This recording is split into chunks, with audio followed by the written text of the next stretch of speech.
ቤዛ ክፍል 2 የኪሩቤል ባር ስራ ጀመርኩኝ። ግን ለእናቴ ቤት ከመቀመጥ ከጓደኞቼ ጋር የሆነ ስራ እንደጀመርን ብቻ ነው የለቀኳል።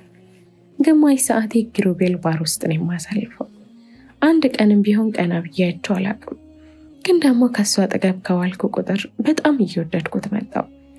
ኪሩ በጣም ቁጡ ኃይለኛ ነው፣ ግን ደግሞ የዋህና ደግ ነው። የኪሩ ፍቅረኛ ሜሮን ደግሞ ስሟ ስለ እውነቱ ቆንጆ ናት፣ ግን ደግሞ ያስተሳሰብ ደሃ ናት። ሰው በጣም ነው የምትንቀው።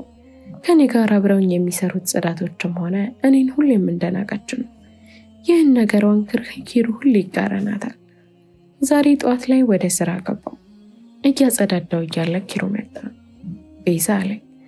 እየተርበተበትኩ ቀና ብዬ እንኳን ሳላየው አቤት አልኩት። ሰላም ነሽ? ይመስገን። እኔ ምልሽ ዳጊን ሰሞኑን አይቼ አላውቅም። እዚህም አይመጣም፣ ስልክም አያነሳም። ምን እንደሆነ የምታውቂው ነገር ካለ? እናቱን ትንሽ አመም አድርጓቸው ጸበል ይዟቸው ሄዶ ነው አልኩት እየተርበተበትኩ። ኪሩም ባልኩት ነገር ተደናግጦ ምን ነው የምነካቸው አለኝ። አይ ትንሽ ነገር ነው፣ በቅርቡ ይመጣሉ።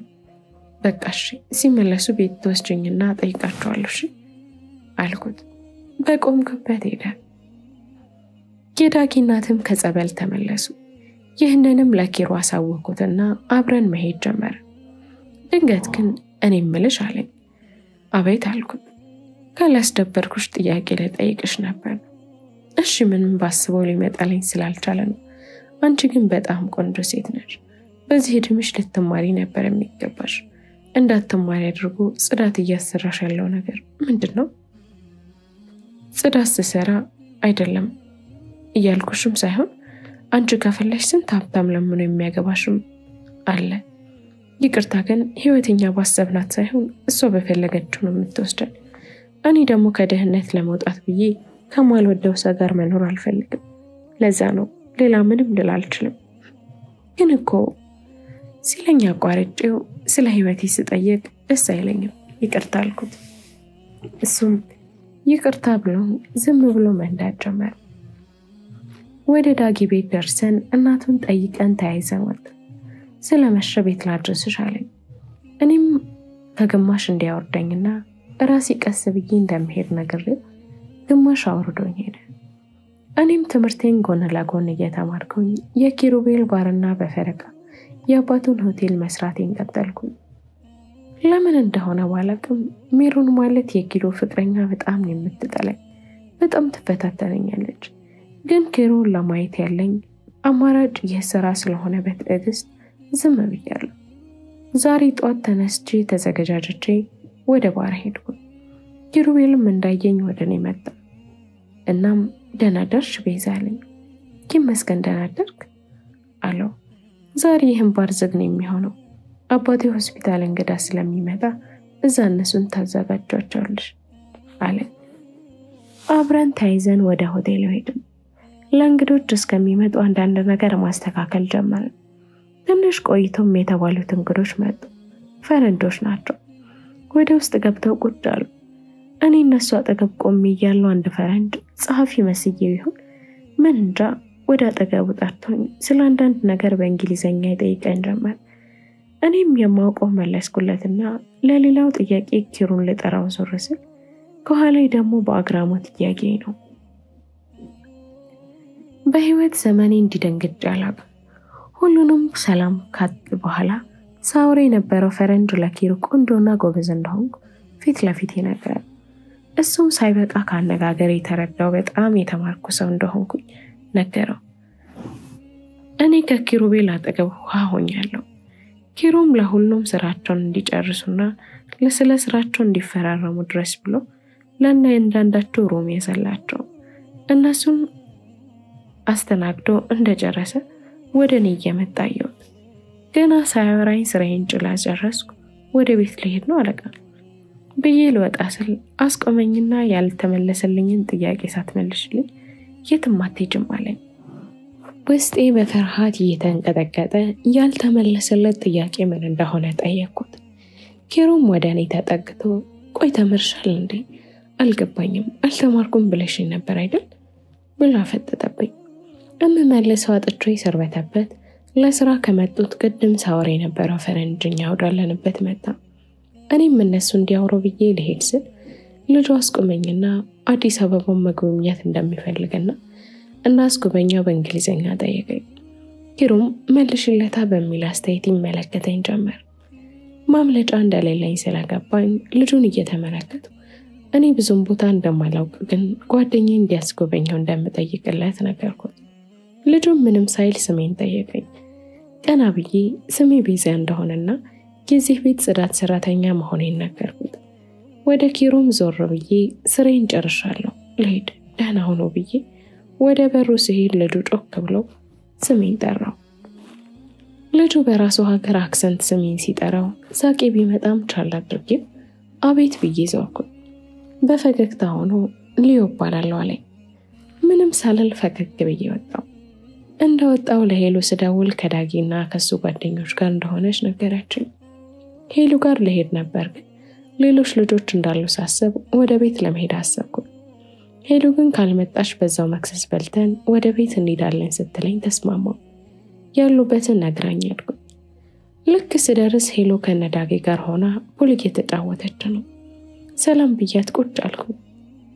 ዳጊም አጠገቤ መጥቶ ሰላም አለኝ።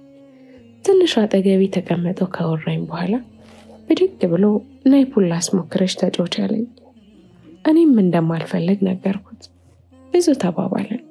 ቤት ውስጥ ያሉትን ሰዎች ቀልድ እንደሳብን ሲገባኝ እሺ በቃ ብዬ ለመሞከር ተነሳ።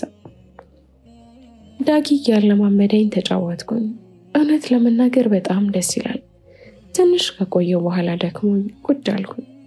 ሰዓቱንም ሳይ ዳጊና ሄሉን እየጎተትኩኝ አስወጣቸው። አንድ ካፌ ገብተን ቁጭ አለን። መክሰሳችንን አዘን መጫወት ጀመርን። ዛሬ ያጋጠመኝን ነገር እንደነገርኳቸው በልተን ጨረስን። ሄሉም ቤዚ ግን እየተማርሽ መሆኑን ለምን ዋሸሽው አለችኝ። እንጃ አምልጦኝ ነው። ዳጊም በቃ ለምን እውነቱን አትነግሪውም እንዴ? አንቺን የመሰለሽ ሴት አግኝተው ነው እንዴ አለኝ በቁጣ። ዳጊ እንዳታስበሽ ይህን መቼም አላደርገውም አልኩት ተኮሳተሬ። እሺ በቃ ብሎ ዝም አለ። በነጋታውም ክላስ ገባው። ከክላስ ወደ ቤት ሄጄ አረፍ ብዬ ወደ ስራ ሄድኩኝ። ኪሩቤል ምንም ባያላየኝ እያልኩኝ ፈጣኔን እየተማጸንኩ ደረስኩ። ስገባ ፊት ለፊት ማንም አልነበረም። ውስጥ ገብቼ ሰላም ብያቸው ቀጥታ ወደ ስራ ገባው። እያጸዳሁም ኪሩ የት ሄዶ እንደሆነ እያሰብኩኝ ወደ ላይ ስወጣ ስብሰባ ክላስ መሆናቸውን አየሁ። እዚሁ መሆኑን ሳውቅ ደስ ቢለኝም ጥያቄ እንዳይጠይቀኝ ብዬ ወረድኩ።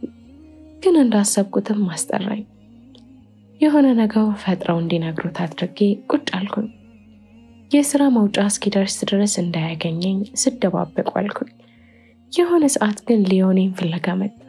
ስራ እንዳለኝ ብነግረውም ትንሽ ደቂቃ እንድናወራ ጠየቀኝ። እሺ ብዬ ማውራት ጀመር። ሊዮ ያው ፈረንጅም አይደል ቀይ ሳይሆን ነጭ ነው ብል ይቀለኛል። አይኖቹ የድመት አይን ከለር ነው። ጸጉሩ ሉጫ ከመሆኑ የተነሳ ፈርዟል። ቁመናው በጣም የሚያምር ብቻ ሁሉ ነገሩ በጣም ቆንጆ ነው። እድሜው እስከ 25 ቢሆን ነው።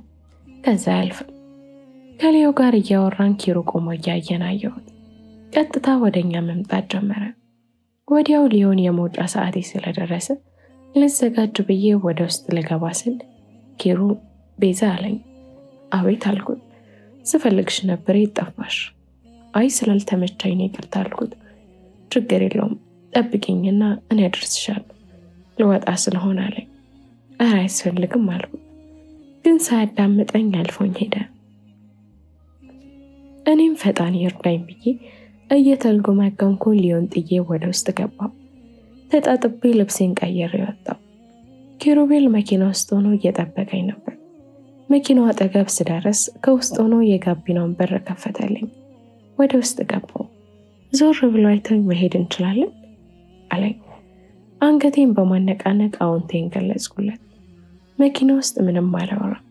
ትንሽ እንደሄድን መኪናውን አቆመው። ግራ ገብቶኝ ዞር ብዬ አየሁት።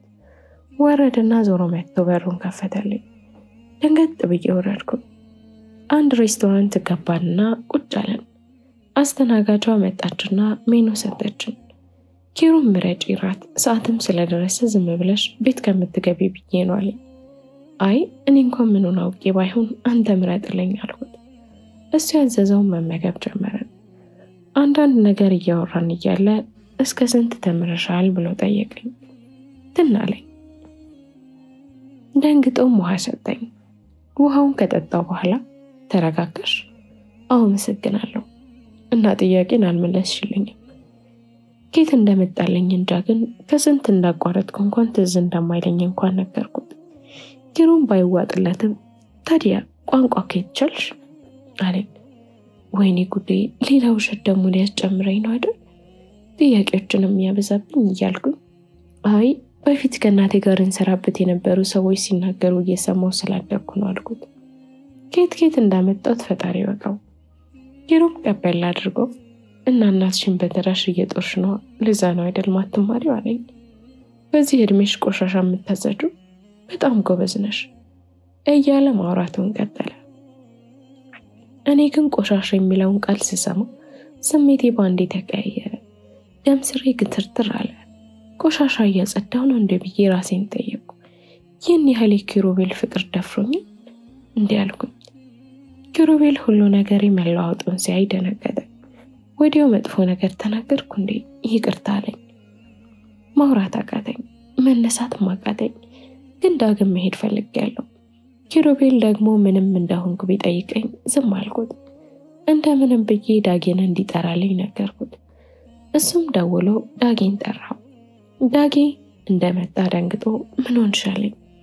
አይኔም ባቅረሮ ሲያይ ወደ ኪሩ ዞር ብሎ ሳያስበው ምን ብልሃት ነው ብሎ ጮኸ። ኪሩ ደንግጦ እኔንም ዳጌንም በዝምታ ውስጥ ሆኖ እየተመለከተን ነው። ዳጌን ይዞኝ እንዲሄድ ነገርኩት። ይዞኝ ወጣና ወደ ቤት ወሰደኝ። ለእናቴም ትንሽ ራሴን አሞኝ እንደመጣሁ ነግሬያት ነገ እንደሚያገኘኝ ነገሮች ሄደ። አልጋ ላይ ጋደም ብዬ እያለ እናቴ አልማዝ መጣች። ደህንነቴን ደጋግማ ስትጠይቀኝ እንዳትጨነቅ ደህና መሆኔን ነግሬያት ተኛሁ። በነጋታው ወደ ስራ ገባሁ፣ ማለትም ወደ ባር ሄድኩ። እዛ እየጸዳዳው እያለ ኪሩ ፍቅረኛ ሜሮን መጣች። ገና ከመግባቷ በነገር ጠርቆስ አድርጋኝ ገባች። ስለለመድኳት ዝም ብዬ ስራዬን መስራት ጀመርኩ። ኪሩ ወደ ባር አልገባም ነበር። እንደሌለ ስታውቅ ወደ ላይ ማለትም ወደ ኪሩ ቢሮ ሄደች። አሁን ፈጣሪ እንዴት ሁለቱን አንድ ያደርጋል? በጣም የተለያዩ ሰዎች ናቸው እኮ። አንዳንዴማ ኪሩን የምትወደው አይመስለኝም። በቃ ቆንጆ ስለሆነ በብዙ ሴቶች አይን ውስጥ ስለሆነ ከሱ ጋር መሆኑ እንደ ጀብድ እንዲታይላት ነው የሚመስለኝ።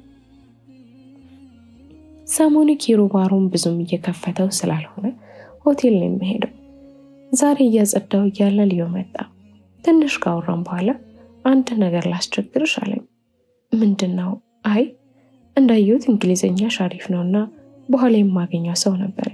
አስተርጓሚ ይዤ ከመሄድ አንቺ እንድትረጂኝ ነበር። እሺ ከስራ ስወጣ በቃ ደግሞ እከፍላለሁ። ኧረ አያስፈልግም እርዳታዬን የጠየቀኝ እኮ። እሺ በቃ ስትወጪ አብረን እንሄዳለን ብሎኝ ሄደ። እኔና ሊዮ ሆነን ወጣን። ትንሽ ከሄደ በኋላ ግን መኪናው የሆነ ሱቅ ፊት ለፊት አቆመውና ወረደ። እኔም ተከትዬ ወረድኩ። ወደ ውስጥ ቀድሞኝ ገባ። ሰላምታ ካቀረበ በኋላ ወደ እኔ ዞር ብሎ ለሴት የሚሆን ቀሚስ እንደምፈልግ ንገረኝ አለኝ። እኔም በአማርኛ ነገርኳቸው። ግን ልጅቷ ቀድማ ስለተረዳች የተለያዩ ቀሚሶች ታሳየን ጀመር። ሊዮም አንዱን አጭር ቀሚስ መርጦ ወደ እኔ ያዞረውና እስቲ ለካው አለኝ። ይህን ቀሚስ እንደማለካ ነግሬው ወንበር ላይ ቁጭ አልኩ። ወደ እኔ መጣና ነሽ አንቺ ምረጪና ልበሽ አለኝ። ለምን ቆይ አስፈለገ? እኔ ግዛልኝ አላልኩም አልኩት። እሱም ደረቅነቴን ተረድቶ ለቦታው የሚሆን ልብስ ማድረግ እንዳለብኝ ነግሮኝ አሳመነኝ። የፈለኩትን መርጬ ለብሼ የነበረውን በፌስታል ይዤ የገዛልኝን ለብሼ ሄድን። መኪና ውስጥ እስቱ እያወራን እያዳመጥኩ ደረስን። ወርደን ወደ ውስጥ ገባን። ወደ ተቀመጡበት ሰዎች ሄድን። ሰላምታ ሰተናቸው ተቀላቀልናቸው። ግን አስተርጉሚልኝ ብሎ ይዞኝ ሄደ እንጂ አሪፍ በሚባል ደረጃ እንግሊዘኛ ይናገራሉ። አንዳንድ ነገር ብቻ እየገዟቸው ቆየን። ትንሽ እንደቆየን ግን ኪሩ መጣ። ሲያየኝ እንደገረመ ያስታውቃል። ግን ምንም ሳይል ለሁላችንም ሰላም ተሰጥቶን ተቀመጠ። አንዳንድ እያወሩ እራት መብላት ተጀመረ። ምንም ምቾት አልተሰማኝም፣ ግን አማራጭ የለኝም። እራት ከተበላ በኋላ ስለ ፎቅ መገንባት ማውራት ጀመሩ። እናቴ በጣም ጎበዝ አርክቴክቸር ነበረች። ከልጅነቴ ጀምሮ ስሰራ አጠገቧ ሆኜ አያታለሁ። እሷ ስትሰራ በማየው ብቻ የአርክቴክቸር ተማሪ መሆን እንደምፈልግ እናገር ነበር። እናቴም አርክቴክት እንደሆን ትፈልግ ነበር። እሱን ለመምረጥ ደፋ ቀና አልኩኝ። እናቴ ስትሰራ ስታወራ ስለምሰማ አንዳንድ ነገሮችም ታሳየኝ ስለነበር ወሬያቸውን ለመረዳት አልተቸገርኩም። እያወሩም የአርክቴክቸሮች ዕውቀት ያስገርመኛል። ሊሰሩት ያሰቡትም ነገርም እንዴት እንደሚሆን እያሰብኩ ማዳመጥ ቀጠልኩ። አንደኛው ሰውዬ ለሊዮ ስለኔ ጥያቄ አቀረበ። ሊዮም እሷን ጠየቃት ብሎ ፈገግ አለ። አርክቴክት መስየው መሰለኝ ስለ አንድ ነገር ጠየቀኝ። እኔን መጠየቅ ቢገርምም ቀላል ስለነበር ይጠየቀኝ እናቴ ስትል ከምሰማው ነገርኩት። ካወራው በኋላ ያስተዋልኩት ግን የኩይሩም የመገረም ፊት ነበር። እንገጣልኩኝና እንደተሳሳትኩ ጠየቅኳቸው። የጠየቀኝ ሰውዬ በመገረም የት ነው የተማርሽው አለኝ። ዝም አልኩት። ሊዮን ግን ላየው ምንም የመገረም ፊት አላሳየም። ሌላኛው ቀበል አድርጎ እድሜሽ ገና እንደሆነ ያስታውቃል፣ ተምርሽ እንደጨረሽ እርግጠኛ ነኝ አለኝ። አይ በትምህርት አይደለም፣ እናቴ አርክቴክት ነበረች። እሷ ስትሰራ ታሳየኝ ነበር፣ ስታወራም ሰማት ነበር። ለዛም ስለዚህ ከተማርሽ ጎበዝ አርክቴክት መሆን ትችያለሽ አለኝ። ዝም አልኩት። አንደኛው የእናቴን ስም ጠየቀኝ። ሰላም እንደምትባል ስነግረው ፎቶዋን እንዳሳየው ጠየቀኝ። ከስልክ አውጥቼ ያሳየሁት። በመገረም አንቺ ሰላም ልጅ ነሽ አለኝ። ራሴን ባውንታ ነቀነቅኩለት። በመገረም አንዴ ፎቶዋን አንዴ እኔን እያየ ከቀደም ጀምሮ የሆነ ቦታው ማውቀሽ እየመሰለኝ ነበር። ራሷን ደገመች በመልካም አነጋገሯና ግን አሁን የት ናት? ከተገናኘን ቆየን አለችኝ። እንደምንም ላለማልቀስ እየሞከርኩ በህይወት እንደሌለሽ ነገርኳት። በጣም ደነገጠ። ኪሩም ደንግጦ ይመለከተኝ ጀመር። እንቢም መቆጣጠር ስላልቻልኩ መሄድ አለብኝ ብዬ ተነሳው። ሊዮ ምንም ስላልገባው አጠገቡ የተቀመጠው ልጅ በእንግሊዝኛ ያስረዳው ጀመር። ኪሩም ብድግ ብሎ በቃ እኔ ላድርሳት ብሎ ተከትሎኝ ወጣ። መኪና ውስጥ ገባን። እሱ ፊት ማልቀስ አልፈለኩም ነበር፣ ግን አለማልቀስ አልቻልኩም። ስቅስቅ ብዬ አለቀስኩ። ኪሩም ዝም አለኝ። እንደምንም እንባዬን አስቆሜ ለመረጋጋት ከመኪናው ወረድኩኝ። ራሴን ካረጋጋው በኋላ ወደ መኪናው ገባው። ኪሩም ደህና ነሽ አለኝ። አዎ በጣም ደህና ነኝ፣ በጣም ይቅርታ አልኩት። እንደ መቆጣት ብሎ የምን ይቅርታ አለኝ። ዝም አልኩት። አንድ ነገር ግን ላስቸግርሽ። ምን? የእናትሽን ፎቶ ማየት ከቻልኩ ሲለኝ ስልኬን ከፍቼ ያሳየሁት። ቀና ብሎ አየኝና ስለ እናትሽ በጣም ውብ ነበረች፣ አንቺ ሁሉ ነገርሽ እሷን የሚመስለው አለኝ። ቆንጆ ነሽ ለማለት እንደፈለገ ስለገባኝ ደስ አለኝ። ስልኬን ተቀብዬ አመሰግናለሁ አልኩት። ግን አሁን ከማን ጋር ነው የምትሆኚው አለኝ። ዞር ብዬ ከሁለተኛ እናቴ ጋር አልኩት። ማለት አሁን ቆይ ስለኔ ማወቅ ምን ይጠቅማል? አይ የምረዳሽ ነገር ካለ ብዬ ነው። ምንም አያስፈልግም አመሰግናለሁ። በውስጤ ግን ለምን አንዴ ብታቅፈኝ ሁሌም ከጎኔ እንደምትሆንና እንደምትወደኝ ብትነግረኝ ለኔ ከእርዳታም በላይ ነው እያልኩ እያሰብኩ እዛው መኪና ውስጥ እንቅልፍ ወሰደኝ። ባለፈው ያወረደኝ ቦታ ስንደርስ ቀሰቀሰኝ። እንደደረስኩ ነገረኝ። አመስግኜው ልወርድ ስል ግን ጨለማ ያስፈራሽም፣ በርሽ ድረስ ላድርስሽ አለኝ።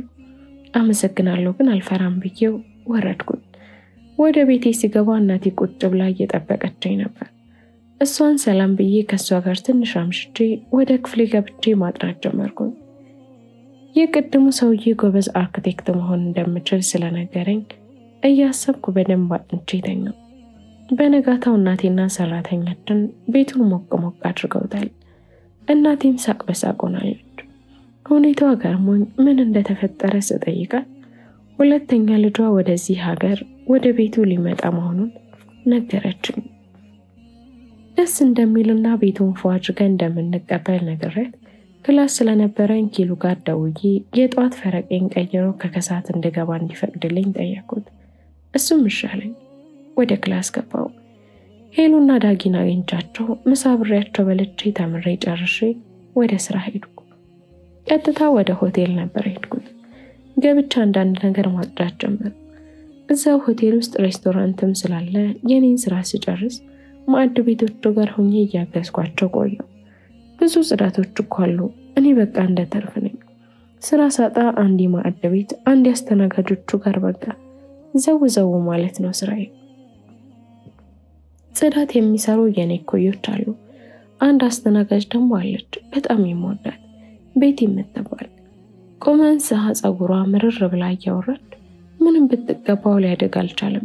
ብሬን እኮ ነው የምጨርሰው በቅባት ነው ብላ እያወራች እኛንም እያሳቀች ከሁላችንም ከፍ የምትለው እኔ ምልሽ ቤዚ ያለችኝ። ወይዬ ያንቺን ፀጉር ግን ፈተሽው አይተንሽ አናውቅም። ሁሌም እንዳሰርሽ ነው፣ እስቲ ያሳይን አለችኝ። እኔ እናቴ ስለነበረች ፀጉሬ የምታስይዝልኝ እንዴት እንደሚያዝ እንኳን እንዴት ተሰርቶ እንደሚጠቀለላል ስለማላውቅ ነው ሁሌም የምጠቀልለው። ግን ለነሱ ለማሳየት ብዬ ቁጥጥር ስለተሰራሁት ቀስ አድርጌ እንዴት ሰራሁትን አውጥቼ ያሳዩአቸው። ቤቲ ወዲያው ከእጄ ፀጉሬን ይዛ በጣም ሉጫ ነው ምንድነው የምትቀበው ብላ ተነዛነዘኝ ጀመር። ፀጉሬን ከእጇ ላይ አንስቼ እናቴ ያስለመደችኝ ያለ እሱን ወደ እያዘጋጀው ቀባለሁ። ግን ቅባት ያገኘሁትን የምቀባው አልኳት። ወህዱ እንዴት እንደምታዘጋጅ ነገርኳት። ሌላኛው አብራን የቆመችው ሌላ ጥያቄ ጠየቀችኝ። ፀጉሬ እንዲህ ከሆነ ለምን እንደማለቀው ጠየቀችኝ። ማስያዝ እንደማልችል እንደሆነ ነገርኳት። ሌላ ጥያቄ ከተነሳ ስለ ፀጉሬ ዞሮ ወደ እናቴ ስለሚመጣብኝ መጣው ለሄድ ቀና ስል ለካ ኪሩ ቆሞ እየሰማኝ ነበር። ሁሉም እሱን ሲያዩ ተበታተኑ። እኔም ደንገጥ ብዬ ለሄድ ስል ቤዛ ብለው ጠራኝ። አቤት አልኩት። ወደኔ ቀረበ። አቤት ምን ልታዘዝ? ካላስቸገርኩሽ ወደ ቢሮ ገብተን እናውራ አለኝ። እሺ ብዬው ተከትዬው ወደ ቢሮ ገባን። ክፍል 3 ይቀጥላል። ላይክ፣ ሼር፣ ሰብስክራይብ በማድረግ ቤተሰብ ይሁኑ።